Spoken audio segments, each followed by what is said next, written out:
Good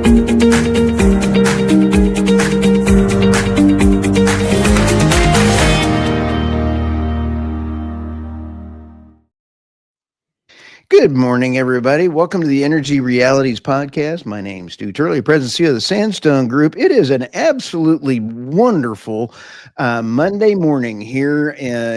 Just having a lot of fun. We're getting ready to wind up and start getting people on the podcast. We've got Irina Slav over in Bulgaria. How are you? You've been busy this morning writing articles all over the world. How are you? I have been better. I survived dental surgery last week and I still can't speak normally. But I will be better. And yeah, writing stories is what I do, Stu. So that's just a regular day for me. It's a lovely autumn day, raining, cool, very nice. Oh, I love it. And do you get any help from your cat on the keyboard? Because you actually make sense. I need to figure out how to do that. No, he's not helpful at all. I'm sorry to say. Okay. And then we have Tammy from the UK, and she is the head Cabano over there at the Tammy Nemeth. She's the head Cabano at the Nemeth Report. How are you today? I'm doing well, thank you. It looks like more coffee. You need more coffee. It's early for you. Yeah, it's a lovely autumn day in the UK, windy and rainy, and could use the rain, so that's good. Happy to see the leaves changing. It's always really pretty. And we had our time change on the weekend, so it's actually an hour earlier for. Yeah. And I heard that maybe the United States wants to get rid of daylight savings time, so that'll be interesting. Yeah, it's kind of like dissolving the EU. It's an idea that comes up every year for the last 30 years and never happens. I wish it would happen, though. Yeah, I don't mind it. I don't mind it. And by the way, I'm David Blackman. Stu is busy doing something. I don't know, he's frozen or something there. No, I'm trying to share it out on social media here, so just bear with me. This is David Blackman. He is the head Cabano over there at David Blackman Energy Absurdities Substack at blackman.substack.com. How are you, sir? Well, you look like you're about as adept at multitasking as I've become in my old age, and just that talent is one of the first to go. One of the first. Well, we have a heck of a show lined up here. How is Texas this morning? It's just beautiful. Look at that sky in the background. That's Austin, the Capitol building. It's a live shot. I'm here on the Capitol grounds recording this today, and everything's beautiful. Really, I'm in my office, but I like that much. And I'll tell you what the cool thing is there's no chemtrails in that picture. So you got to like that. Let's go ahead. There have been no chemtrails during the government shutdown. I have been keeping watch. Isn't that kind of fun? Let's go ahead and jump over to you, David, while we're going to roll over to your stories here. We've got two stories. We want to tee up these two articles that we want to talk about. Yeah, I'm going to take ANWR first because it's probably the lesser important of the two. ANWR, of course, has been a political punching bag in football in the United States for 45 years, since the USGS did its initial resource estimate way back in the early 1980s, playing off a study that had been conducted, I believe, by BP during the 70s development of Prudhoe Bay. And, the estimate, the official estimate is there's 8 billion barrels of oil beneath the coastal plain of the Arctic National Wildlife Refuge on the North Slope of Alaska. It's a gigantic place that's, I believe, about the size of South Carolina. The Trump administration has opened up a sliver of that, or wants to open up a sliver of that, to leasing and drilling for oil in this wildlife refuge that was set aside in the 50s by President Eisenhower to protect the pristine nature of this region of the world. If there's an $8 billion initial resource, 8 billion barrel initial resource estimate by the government, that means it's very likely to be many multiples of that beneath the ground under ANWR, as we've seen from other resource estimates USGS does. For example, their initial resource estimate of the Wolfcamp Shale, Wolfcamp Wolfberry play in the Permian Basin was 3 billion barrels. Current estimates are well over 30 billion barrels, and it's probably going to keep going higher as the field continues to be drilled out. So it's a lot of oil. It's a big prize. The question is if the president opens it up for leasing, in which they plan to have a lease sale, and they're soliciting bids from companies interested in it to specify exact acreage they want offered for lease here in the coming months. The question is going to become what companies are going to be willing to risk 10 to 15 billion dollars capital upfront to not just go in and drill wells, but you would first have to install the infrastructure, pipeline, processing, refining infrastructure up on the North Slope to get this oil to market. It's a massive enterprise that would be on the same scale as developing the Stabroek play offshore Guyana by Exxon and Chevron right now. It would take years and years to get to first oil, probably 7 to 10 years before you produce a single barrel of oil. And in that 7 to 10 years, the United States is going to have at least 2 more presidential elections and at least 3 or 4 more midterm elections, between now and then, now and the first barrel of oil. And so the risk these companies would be taking would not just be billions and billions of dollars that you got to put in play up front to get it done, but also the risk that the next Democrat president would be like Joe Biden and would come in and use his pen to cancel out whatever you've invested so far on the first day he takes office, which is what Joe Biden did to TC Energy. And the, oh my God, I'm drawing a blank on the big pipeline. Keystone XL pipeline, which TC Energy had already invested $7 to $8 billion in that thing and just got canceled with the stroke of a pen. It's a huge risk. I don't know if any companies are going to be willing to do it. It would be nice to have additional oil production up there because the Trans-Alaska pipeline is less than half filled now. So you really need more oil coming into that pipeline to justify its ongoing existence here in the coming 10 to 15 years.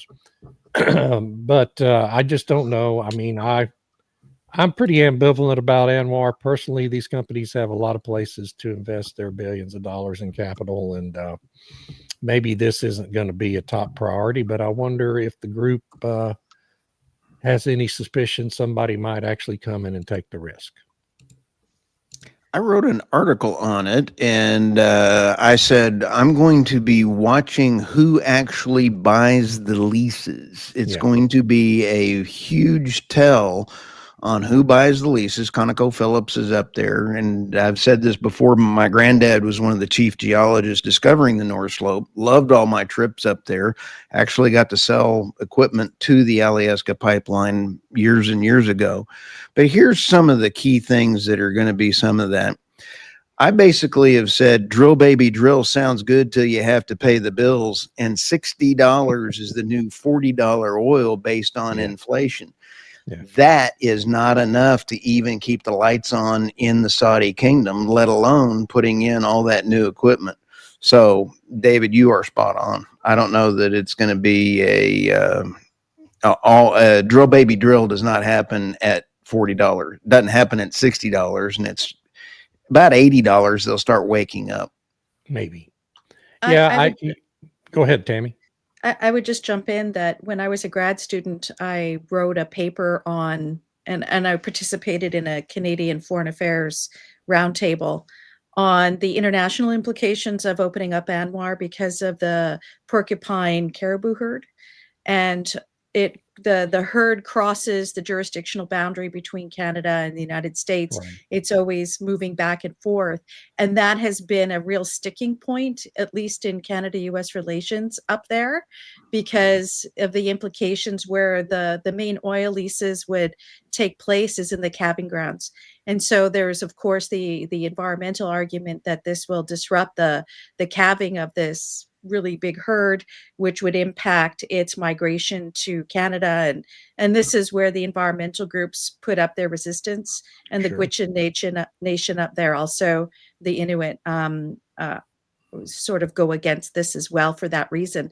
So I don't know. There's a lot of roadblocks. I think you're right in the sense of whatever they approve now, unless you have Congress and the White House for the next, I don't know, 12 years, it will just get removed right away. And so, as you say, what company wants to take that kind of risk when there's other plays out there that aren't as sensitive, I suppose, is one way to The Alaska pipeline is actually a marvel in engineering and has not hurt any of the migratory processes at all. So, the caribou herd is definitely prospered with the pipeline, right? Because it provides warmth in the winter, and it's 5 times the size it was in the 70s.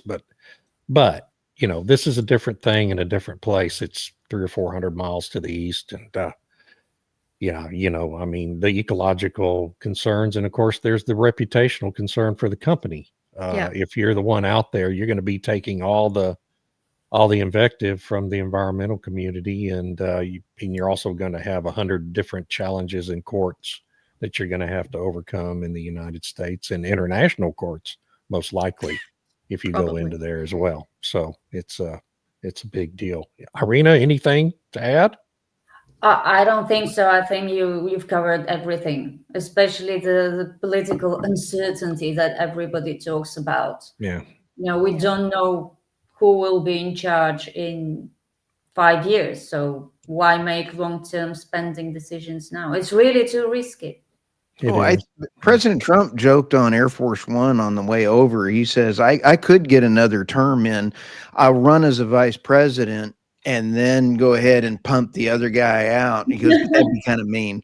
So, let's let people get a little excited over that one. Yeah. So the other one is, of course, the president's trip to Asia, which is ongoing as we speak. He's making all kinds of deals, which Donald Trump tends to like to do when he's on an international trip. A lot of it's related to rare earth minerals and other critical energy minerals, and not just the mining of them, but the processing and refining and manufacturing of the military grade magnets that go into every modern day weapons system. And he's making these deals with all the countries that kind of halfway surround China, and sort of isolating China, at least to some extent, in that part of the world with these agreements with Malaysia and Japan and other countries, Thailand that he's visiting. And Stu, we have a clip of Scott Bessent talking about this, right? You can see the arc of where these trade deals are going. I won't say that the Chinese were on their heels, because they're very composed. But Vice Premier Hu Lifeng is a seasoned politician. But it's clear that the momentum was with us, that when you get the EU, the world's largest trading bloc, when you get that deal inked, we had Japan, we had Indonesia, we had Vietnam. So not only did we have the EU, who has a very large trading relationship with China, we also had 3 of their neighbors. I think. So one of the criticisms about these trade deals is that what typically they're agreeing to is a framework for a further negotiation. It's not a final trade deal. And that's a valid criticism. So there's a lot of details to be worked out in the deal with the EU, for example. We see this constant back and forth with Canada. They ran a bad ad using Ronald Reagan last week, and the president slapped another 10% tariff on Canada. That'll go away sometime soon when he is in a different mood. So there's a lot of uncertainty around all of this. But I think the point we need to make here, there's several. One is this is a vitally important issue at the moment with rare earth minerals. It's vitally important, not just to the United States and China, but to everyone on Earth, because these materials are key to the making of every modern gadget we have. Uses chips that are manufactured in part from some of these minerals. Every modern military weapons system that provides national security for the Western world is made with the magnets and the chips that are manufactured from these minerals. China controls 65% currently of global production of these minerals, 80% of the supply chains for these minerals, and about 90% of the refining capacity for these minerals. So I go back, and every time I talk about this, I go back to 2001, June of 2001, when President Biden's handlers propped him in front of his teleprompter and had him read a script talking about what a national emergency it is, that we're dependent on China for 80% at that time, and I think it's still about that, of our rare earth mineral needs. And he promised 4 years ago, more than 4 years ago now, to mount what he referred to in that text as a whole government approach to onshoring supply chains and friend-shoring those supply chains with other countries that are friendly to us, and getting out of the Chinese sphere of influence over them. Literally nothing happened for the next 3.5 years of that administration that anybody can tell me about. I mean, I've asked the question repeatedly. I've gotten zero evidence that they did anything to resolve this issue. So now the Trump administration has inherited a major bleep show on this issue and is having to scramble around in an emergency situation. And that's why we saw them last week do the deal with Australia related to rare earth mining and processing and refining in Australia that we will import to the United States. We saw the Pentagon enter into an equity agreement with MP Materials, which is the only sizable U.S. maker of those magnets. It's also a mining and refining operation there in Southern California. It's amazing to me that that plant is in Southern California, given all the emissions it's creating, but it is. And, you know, we're going to see a lot more deals like these here in the near future. And it's really a big piece of these trade agreements that are being negotiated with these Pacific Rim countries during this presidential trip. So the point is that if we don't do this, then we're all going to be facing an energy crisis that potentially could make the 1973 Arab oil embargo look like a walk in the park, because these minerals it's a highly complex system, vastly more complex than that oil embargo was. There's so many moving parts, and it is a true emergency situation. And I think, you know, Mr. Bessent and Energy Secretary Wright and the other Trump officials and the president himself deserve a lot of credit for taking it seriously and moving as quickly as they, you know, it's hard to move the gears of the U.S. federal government in any single direction. And this one is really highly complex, but it's vitally important to everyone that they're successful in this. I'm tired. I would add that, you know, at the same time that Trump is on his Asian trade mission trip, so is Mark Carney of Canada. Yeah. And Carney is also making different announcements and whatnot. Yeah, I feel like the Air Force One lands and then Mark Carney comes along like 5 minutes later or whatever. But I mean, it's time to be with the ASEAN meetings at Kuala Lumpur and the APEC meetings in South Korea. So it's part of this sort of larger international gathering of these of Asia Pacific trade. And as much as I criticize Mark Carney, this is the one area I agree with him, is that it's important to diversify trade. And Southeast Asia, from the World Bank, is showing that it is going to be the largest growing economic region in the world over the next 10 to 15 years. Yeah. So it makes complete sense to try and have better trading ties with this region that is slated to grow the most in the world, especially with Canada being stagnating, in fact, probably negative growth. I find that funny, negative growth. Yeah, like Germany, you know, and so I agree that this is the right thing to do, to go to Asia and try to make these trade agreements and whatnot. What I find so interesting with this whole friendshoring thing, you're absolutely right. Nothing happened. Canada jumped on board, friendshoring. and whatnot. And so what I found so fascinating in Mark Carney's comments at one of these trade meetings this past week was that the EU doesn't have a Pacific border, but that's okay because Canada will be the bridge between Asia and the EU.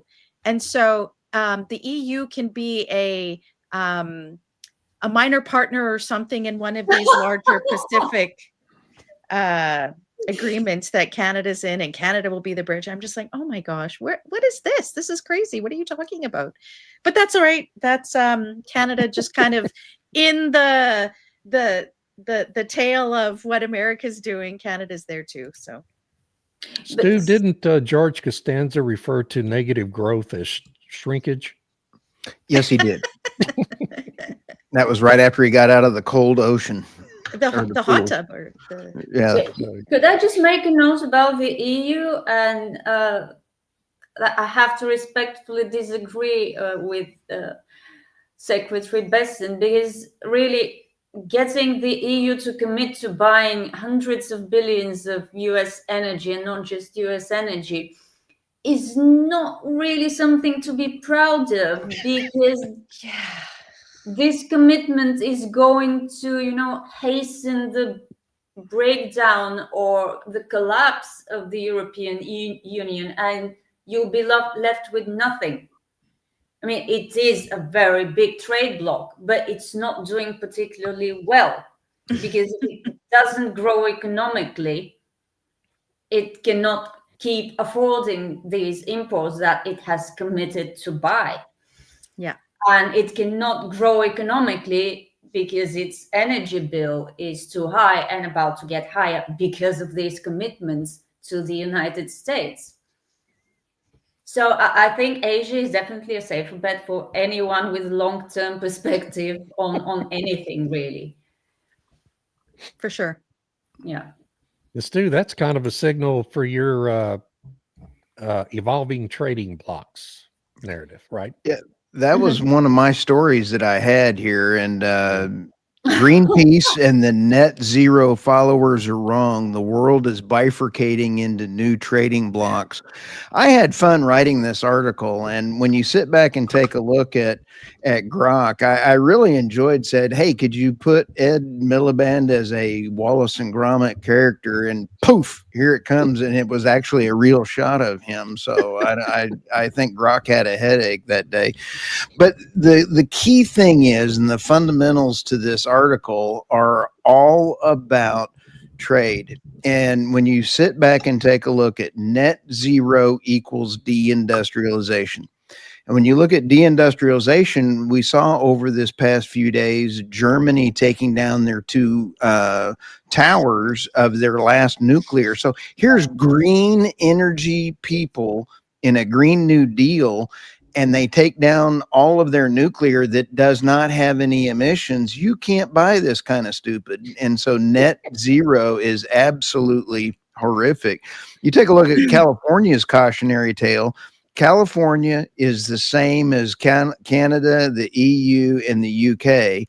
And when I talk about is, here are the in this article on energynewsbeat.co, you've got the growth and the main block problems that were each country. But you take a look at the great bifurcation, it's going to be green blocks versus growth blocks. And what I envision out of this is, I think that the war in Europe and Ukraine is going to be over fairly soon. And I think that you're going to see Russia, India, you're going to see Asia being the biggest growth pattern. The biggest non-growth pattern is Canada, EU, and the UK. So you're going to break up into these, and it's going to be very interesting to see how all this rolls around.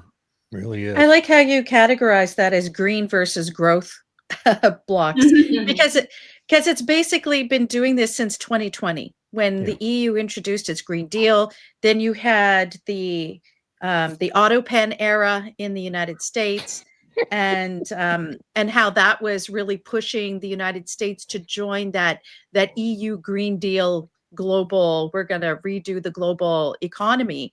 And then you had the rise of the BRICS nations saying, whoa, whoa, whoa, we want to grow. We don't want to do all this green stuff.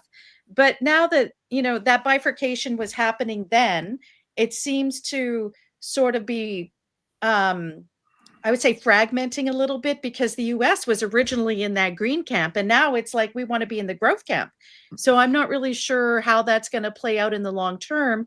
At least in the short term, America is like, whoa, whoa, whoa, we want to be growing. We don't want to be embracing all this green stuff.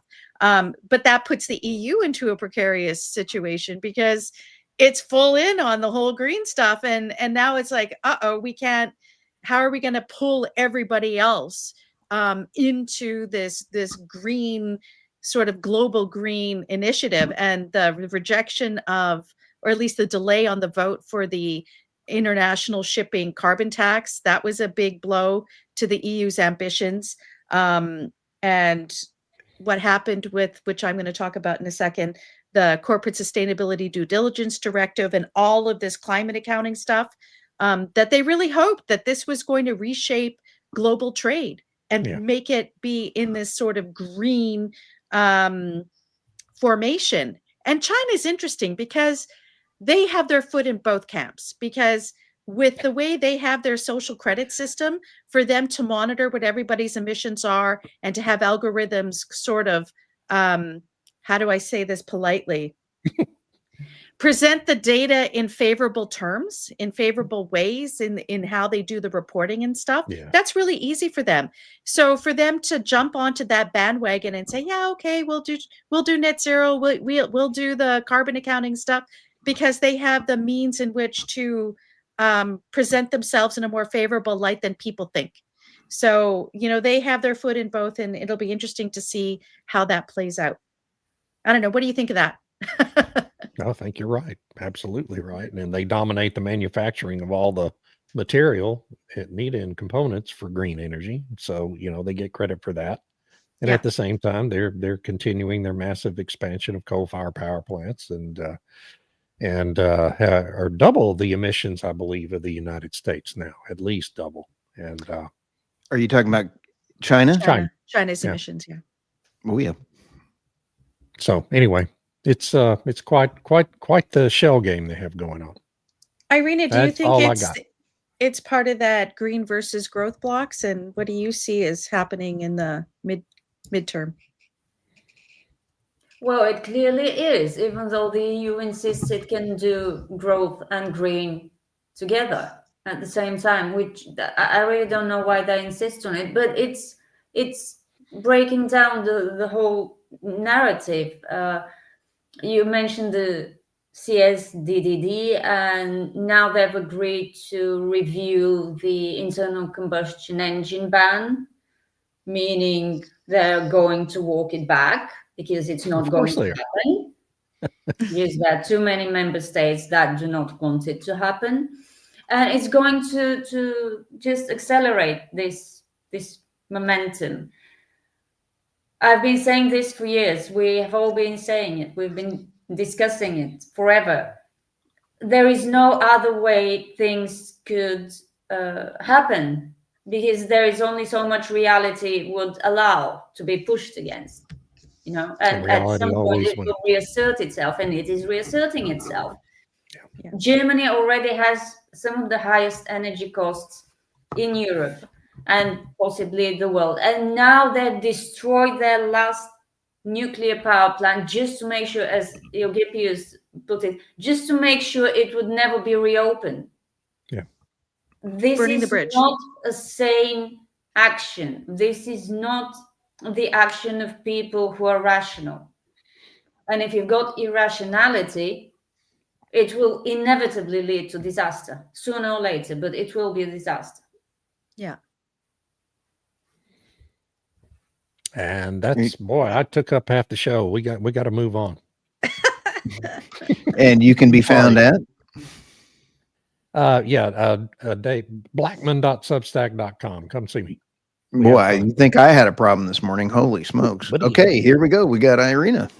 I'll be really quick because it's related, really. Europe faces an economic reality check on its climate agenda. We just discussed this. I wrote a feature article for oilprice.com today on this topic.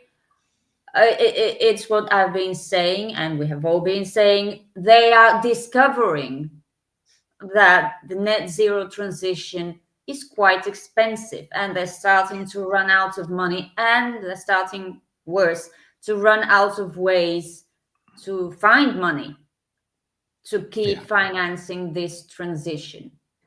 So yeah, they're calling it a reality check. It was long overdue, and it's good to see it, finally being acknowledged by mainstream media. They need to find a way to ease the cost burden of the green transition. Well, good luck with that. How? How? Except admitting that you need cheap hydrocarbon-based energy, which also happens to be reliable. Oh. Until they acknowledge that, subsidies. They work. But where do you get the money from? Yeah, where's Yeah. the money? The rich. But wait, Yeah, people- wind and solar are cheap. They're the cheapest sources cheapest of energy, ever. right? Aren't they? Yeah, How they're can it below be a 0% cost? of the time. Yeah. Yeah. Irina, this morning I wrote in the article that there are 11,900 insolvencies in Germany this year, and 940 manufacturing firms filed for bankruptcy in 2025. Yeah. Oh my gosh. Yeah. It's going to get worse because Oh, they yeah. cannot bring electricity costs down, not without heavy subsidizing of all forms of electricity. And they're not going to do that because that's essentially subsidizing natural gas and coal. Yeah. Okie doke. And related to that, Europe struggles to catch up in a race to stockpile Oh, critical minerals. I will quote from this article because I couldn't put it any better than it has been put by the Financial Times.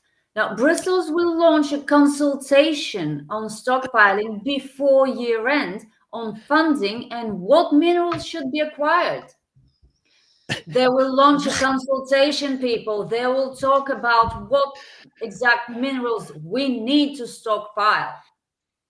And then we'll probably continue with consultations on how exactly are we going to acquire these minerals and who are we going to acquire them from?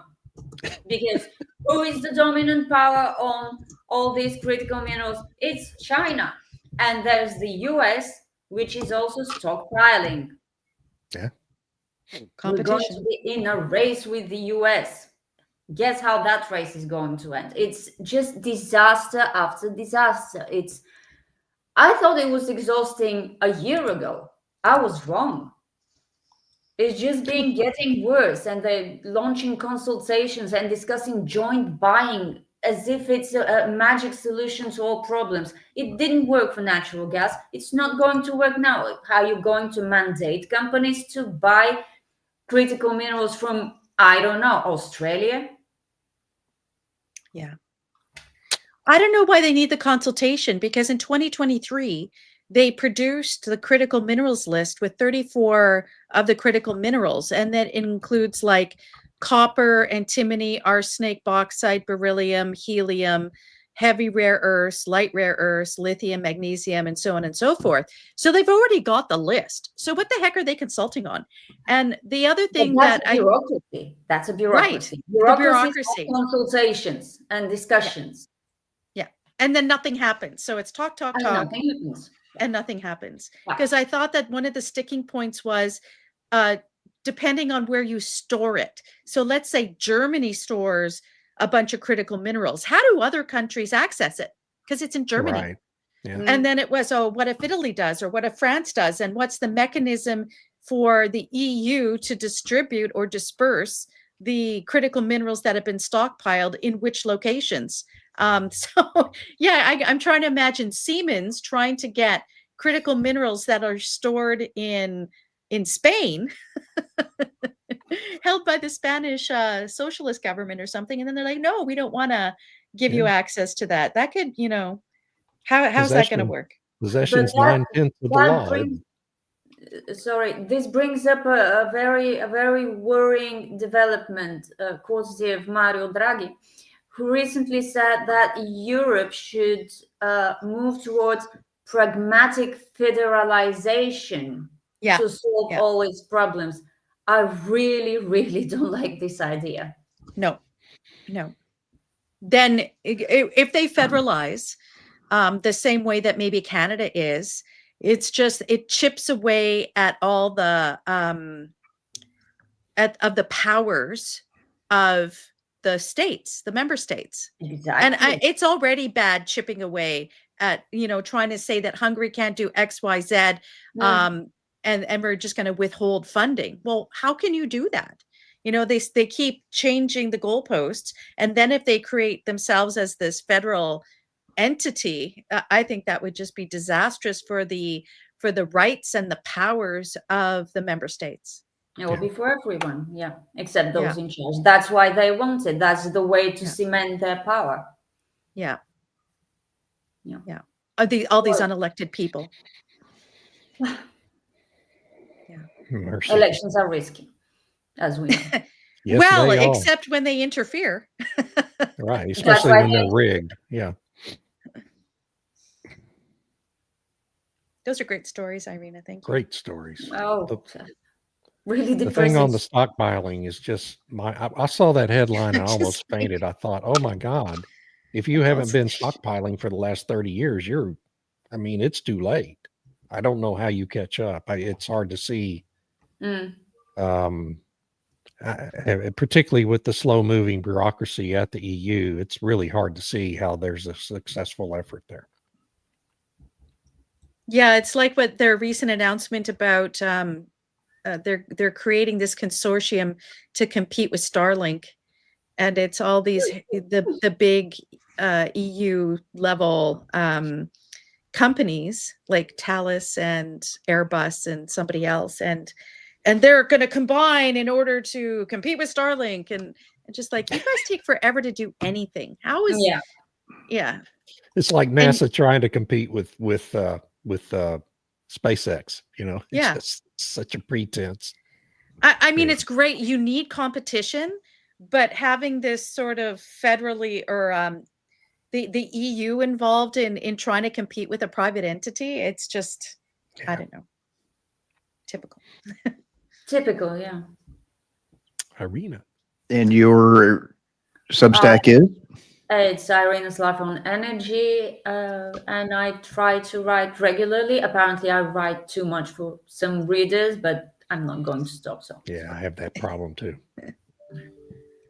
it's not your problem. It's not my problem. It's the reader's problem. I mean, you can read the articles later or unsubscribe, of course. Right. Yeah. I mean, I get the emails for all the different Substackers that I follow, and I just get to them when I get to them. Exactly. That's what I do. Yeah. Yeah. It's some of it's timely, but other stuff, it lasts a long time and can just help give background information and understanding. And I really appreciate all the work that Substackers do to try and shed light on different world developments, and definitely grateful for it. Yeah, me too. It's a great place to be as reader and a writer. Yeah. For sure. Yeah, because you get control over what you're writing and whatnot, and I think that's really important. And then there's room for engagement there if people wish to have their comment, and I'm all for open discussion. So me too. Yeah. All right, I guess we're on to my stories here. So I'm going to go with the one that's really big and bold there, and that is the letter last week from the U.S. Energy Secretary Chris Wright and the Qatari Energy Minister. And they sent this letter to the EU regarding the Corporate Sustainability Due Diligence Directive. And what's really, I think, frustrating for Qatar is they have communicated their position to the EU on several occasions and have received no response whatsoever. And, honestly, I think they're being kind of generous in this letter, because they're like, we think you should reconsider these 4 particular articles of this directive. And what was interesting is that the EU had made some minor adjustments supposedly to accommodate Qatar's complaints, and they put it into this omnibus legislation. And if you the EU process of reviewing things is Byzantine, and it takes forever and whatever. So then it went to the juridical committee, and they made a few more tweaks, but they kept the one that bothered Qatar the most, and that was you have to have transition plans. And a transition plan in this context is that you're basically putting out a plan, if you're an oil and gas company, of when you're going to be out of business. And it's like how you're phasing yourself out till 2050. And in the transition plan, you have targets. So with those targets, every 5 years or something, we're going to reach this milestone and that milestone and so on. And so that's the expectation with the transition plan, that you're laying out the steps in which you're putting yourself out of business, because you have to have net zero emissions from your operations, your supply chain, and people using your product. So zero by 2050 means no one's using natural gas and no one's using oil. So Qatar said, no, we're not doing transition plans. That's stupid. We don't want to have to report on our supply chain and all this human rights stuff. Why should we have to say that anybody who works for us must be unionized? Because that's one of the elements. And so they pushed back and said, no, we won't do this.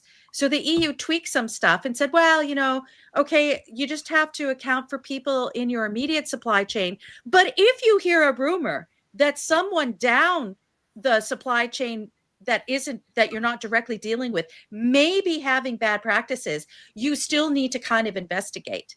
Otherwise, people might get mad. Investors will be mad. There could be court cases launched against you and so on. And so the US said, actually, we don't like this stuff either. We don't like this transition plan stuff. We don't like all this labor stuff. And also tracking methane emissions. So that is another big one where you have to account for all the fugitive emissions from pipelines and other stuff.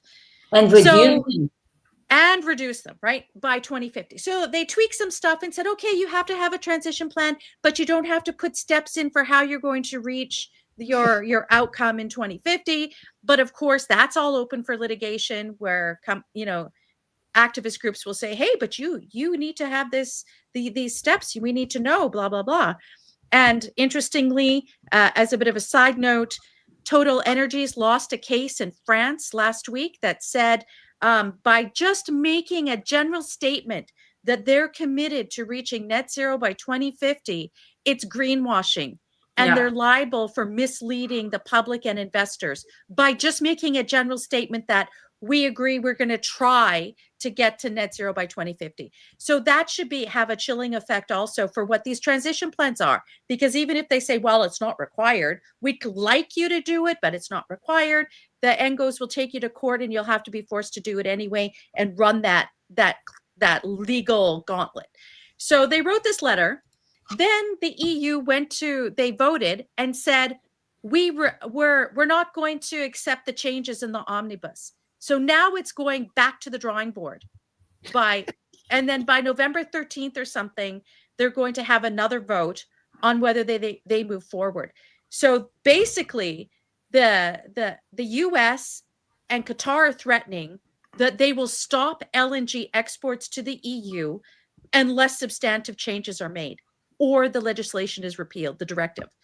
So who knows where this is going? But I think their complaints are legitimate. And what's not in there, Tammy? What is not in there is what is happening to the solar panels and wind farm blades as they come off and get replaced, the boneyards and the pollution that wind farms and solar panels do. In the United States, less than 5% are, I believe is the number that is recycled in the United States for solar panels. So you've got let's say ballpark 95%. It's $2 to throw it into a landfill, which we ship off site and out of the way and out of mind, and then it goes into the ocean and kills everything. So that's not in there. What a bunch of hypocrisy, folks there. I think Yoda said it best. Hypocrisy is deep here. So you sit back and kind of go, Yoda is right when he says, hypocrisy is strong with this one. Anyway, that's a good point, because you're right. It's selective application of these different laws, and there's definitely double standards where wind and solar companies get a pass. The battery electric, backup systems, whatever, they get a pass for whatever environmental damage that they do. But oil and gas companies are held to the, not even to the letter of the law, but beyond the letter of the law, to whatever judges feel like interpreting on that day. If they, if the environmental groups or the activists get an activist judge. So that's not the way to run a country or an energy system. Which then brings me to the UK story. So the article there was in the Telegraph, and I love the headline on this: household electricity bills to change with the weather. So this is, the UK has been trying to get people to take smart meters for a long time. It's a mandate, but it's been slow. I think right now it's 60% of households have smart meters. And whether Octopus Energy has trialed this already, but now E.ON, which is the other big energy supplier in the UK, is rolling it out as well, where they will be in. Right now, if you have a smart meter, you will, for the most part, just pay a monthly average, right? So whatever your consumption is for the month, you'll be charged a rate. You sign up for a rate, and that's what you get charged. But now they want to monitor your usage every 30 minutes. And then the rate will change every 30 minutes, depending on whether or not the wind is blowing really strong, or if it's really sunny, or if it's shady, or if there's a Dunkelflaute, if it's still. And if it's still, then wow, you're paying a whole lot of money. You're in trouble. Yeah. You're in trouble. And one of the interesting aspects of that article is the author writes, the change is intended to lower electricity usage. So it's not just, we're going to make, because they're trying to spin it that it's going to be cheaper for you and you'll be able to charge your EV, or maybe you can, do all this different stuff. You, with the smart meter and smart appliances, you can schedule your washing machine to run overnight. I'm like, oh my gosh, that'd be so loud. And what if it ruptures and there's water all over in the middle of the night? Anyway, but they're spinning it that you're going to save money. But then the reality is mentioned in the article that actually they want to lower your usage. Well, how are they going to lower your usage? By making it prohibitive to actually use it when you need it.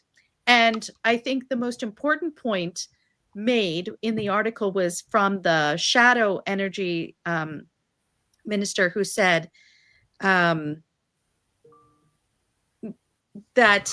the whole point of the grid and the smart meters is for people, not the grid. But now we're supposed to reorganize our lives in order to accommodate the grid. And Tammy, how come they do not advertise the fact that smart meters are radiating out very harmful things to humans? And it is now a known fact that those things are a health hazard on your house. Good question. I don't know. It's not being mentioned in any of that's the quiet part. conversation. That's the quiet part. We have to be quiet about it. Yeah. So, excuse me. That's kind of what the UK is doing, which is sort of falling in line with what the EU Green Deal is. The UK has its own Green Deal, really, which they call the Net Zero Act and whatever. So, yeah, I mean, they want this mandatory in every British household by 2027. So, yeah, it'll be interesting to see if they're able to do that. But that's linked to this new announcement where the government here in the UK is going to fast track 400,000 training positions to make to try and encourage kids who are finishing school Clean to go energy in- jobs. Yeah. the clean energy jobs. So because they need people to install the meters and they need people to hook up all the solar and wind that they're putting onto the grid and doing all this, maybe probably cleaning off the solar panels. Maybe that'll be a job too. You So- don't have to do this every day. So once the smart meters are installed and panels are put up, what are these people going to do? Right. Clean the solar panels, maintain them, cut the grass. I don't know. Wait for a hailstorm and then replace them.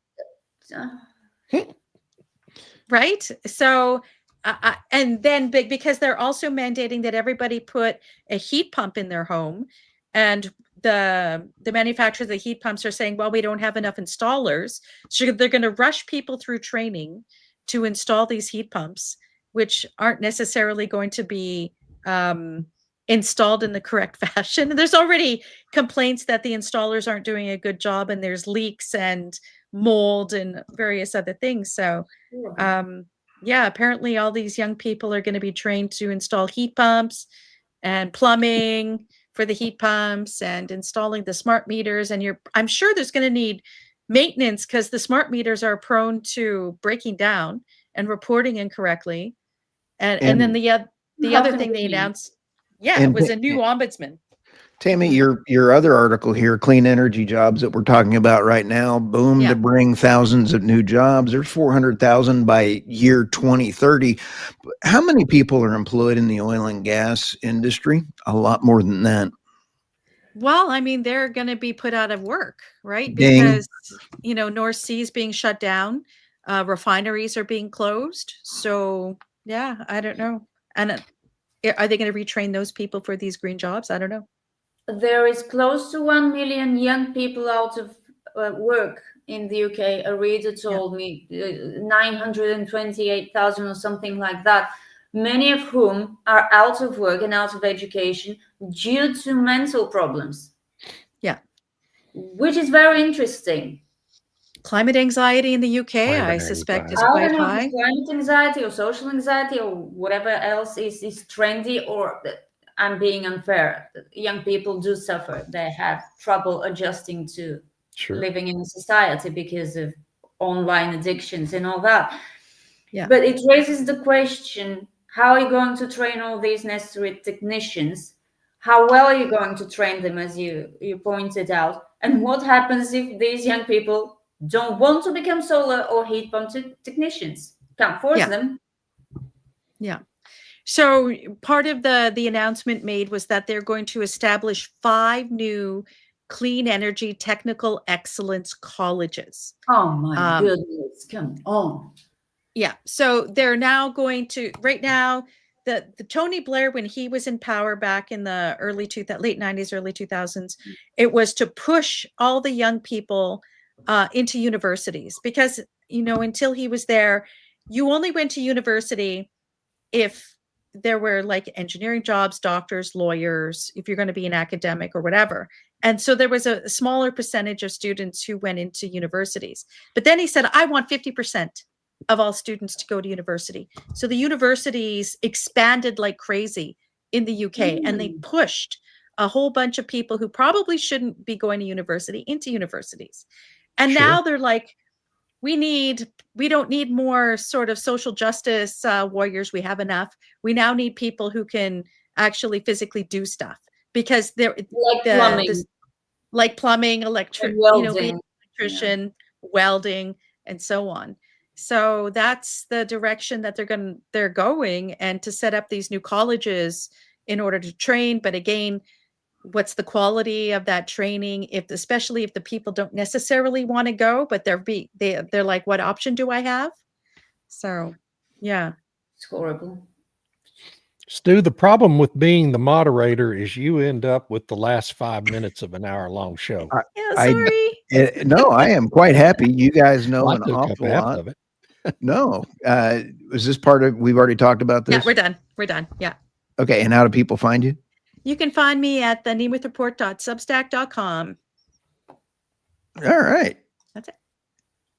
And then we have David. Let's roll over here. I had Spain reconsiders its nuclear phase out as utilities of Almaraz extension. Do you think they're going to wake up and you smell the holy cow Batman, the net zero deindustrialization of a once great Germany shows up on their doorstep? I'm not sure, but at least they're filing to do that. And we've talked and we've covered today. And speaking of Germany, I put in that article that I have on energynewsbeat.co a picture of Germany saving the climate after blowing up its perfectly fine nuclear plants, a coal mine. Yeah. The amount in how this relates to this article, Spain's use of natural gas since the major blackout over this summer has dramatically increased, and the amount of natural gas that they're buying and the power generation has really, really increased. So that goes back to the age-old Turley's law. The more we go and more money invested in wind and solar and hydrogen, the more fossil fuels will be used, and it seems like it's holding true.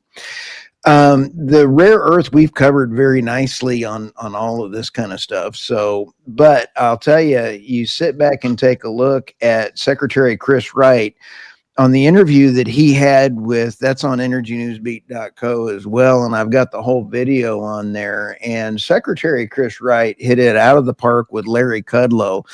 And Larry actually asked a very succinct questions in a nice orderly way. And I've got the whole video there. And so take a look at it. And Chris Wright says, I would love to have all the minerals and ore taken care of in 12 months. That's not likely. Let's target 24 months. Well, we're already, gallium is a very major issue for military, and we are now producing in the U.S. an estimated 50% of what the U.S. military needs right now, which is not 50% of everything we need. But I got to hand it to the Secretary Chris Wright and Lee Zeldin and Doug Burgum for all hands on deck. They're doing the best they can. So at least they are really working out. And we saw with Malaysia, we saw with Japan. Japan is going to lead the Asia markets in the new bifurcation with their new prime minister. She is a rock star. I had never heard of her until she won. So hats off to the new prime minister of Japan. I think that she's going to do them very well. Looks like they don't rig their elections in Japan, right? Otherwise, she'd have never been allowed to be. Yeah, well, elected. they haven't been in contact with the European Union prior to the elections. Right. Yeah. Exactly. WEF hasn't gotten embedded in the Japanese government. No, and we already talked about Greenpeace and the net zero followers are wrong. In this article, I do have all of where the trading blocks and the growth patterns are going to be. And I like the way of saying it is either going green or growth. So and it's a new trading block world. And as President Trump has said many times, it's either central casting, or many people may not like the way this story ends. We will probably be doing business with Russia, and Russia will be doing business with India, and India will be doing business with the United States. And you can either be going after fiscal responsibility and growth, or you're going to be left in the dirt. Well, the only people who are not going to like this is people who think that reality is a Hollywood action film, which it isn't.